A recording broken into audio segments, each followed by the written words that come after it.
আমি খুব মৰ্মাহত হৈছোঁ কালি যেতিয়া নিউজটো পাই যেহেতু এই বিদ্যালয়খন 2014 চনত স্থাপন হোৱাৰ পিছৰ পৰা এনেকুৱা ধৰণৰ কোনো সমস্যা দেখা দিয়া নাছিলে কিন্তু কালি আমি নিজেই হতভম্ব হৈছোঁ যে এইটো কেনেকুৱা ধৰণৰ এটা নিউজ আহিল বা আমাৰ সংমণ্ডল বিষয়াগৰাকীয়ে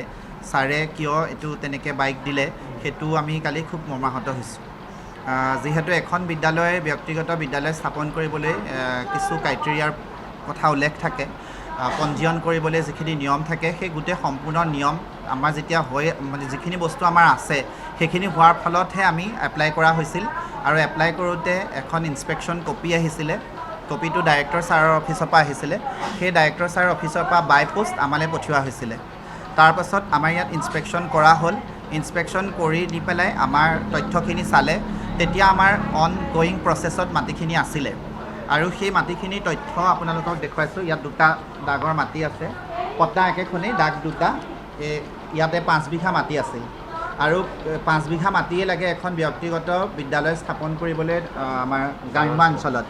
যদিও যোৱাকালি আমাৰ অসমৰ সন্মানীয় মুখ্যমন্ত্ৰী ডাঙৰীয়া 3 বিঘা মাটিতে কেবিনেটত অনুমোদন জনালে যে ব্যক্তিগত বিদ্যালয় গ্ৰাম্যাঞ্চলত হ'লে 3 বিঘা তো আমাৰ তেতিয়া সময়ত যিটো নিয়ম আছিলে সেই নিয়মতে আমি এই দুটা দাগৰ আমি 5 বিঘা মাটি আমাৰ নামত আছিলে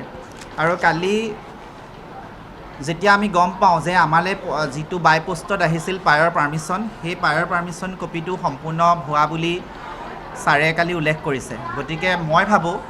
যিহেতু আমি সম্পূৰ্ণ মানে আইনগতভাৱে এই কামখিনি আগুৱাই নিছিলোঁ তাৰ পৰা আইনগতভাৱে আমি ডকুমেণ্ট পাইছিলোঁ গতিকে এই ডকুমেণ্টত যদি কিবা জাল বা ভুৱা প্ৰমাণিত হয় তেতিয়াহ'লে মই ভাবোঁ ডিপাৰ্টমেণ্টৰ ব্যক্তিসকলে এইটো সংশোধনী ব্যৱস্থা কৰক কাৰণ আমি ইয়াত আমি কোনো ধৰণৰ জালিয়াতি আশ্ৰয় লোৱা নাই আৰু এইটো এটা সম্পূৰ্ণ ভুৱা যিহেতু আমাৰ 5 বিঘা মাটি আমাৰ লগত আছে আৰু যিকেইটা ক্ৰাইটেৰিয়া মেইনটেইন কৰিবলৈ দিয়ে সেইখিনি আছে ইমান সত্য ভুৱা সেই কাৰণ সেই বিসংগতিটো একো আমি ভাবি পোৱা নাই কাৰণ আমালৈতো আজিলৈকে এনেকুৱা সংকেত নাছিলে হয় আমি আপলোড কৰা ডকুমেণ্টছৰ যিটো কপি আমি একো তৃতীয় পক্ষৰ সহায় লোৱা নাই ডাইচ কোড এটা আহিলে সদায় সংমণ্ডল বিষয়া কাৰ্যালয়কে ডাইচ কোডটো আহিব আৰু সংমণ্ডল বিষয়া কাৰ্যালয়ৰ পৰা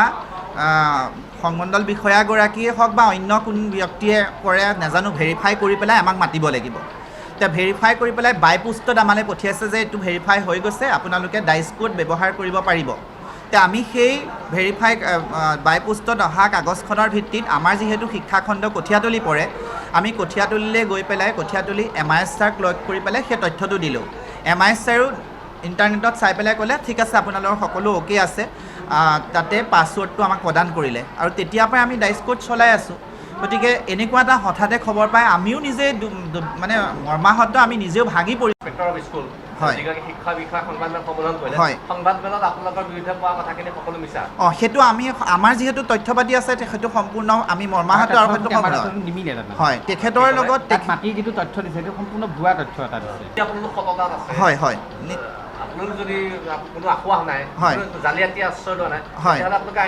হয় আমি যদি আমাক সেইখিনি সংশোধনী কৰি নিদিয়ে তেতিয়াহ'লে আমি তেনেকুৱা ব্যৱস্থা ল'ব লাগিব কাৰণ আপোনালোকে এটা কথা চাওক এখন স্কুলত 18জনকৈ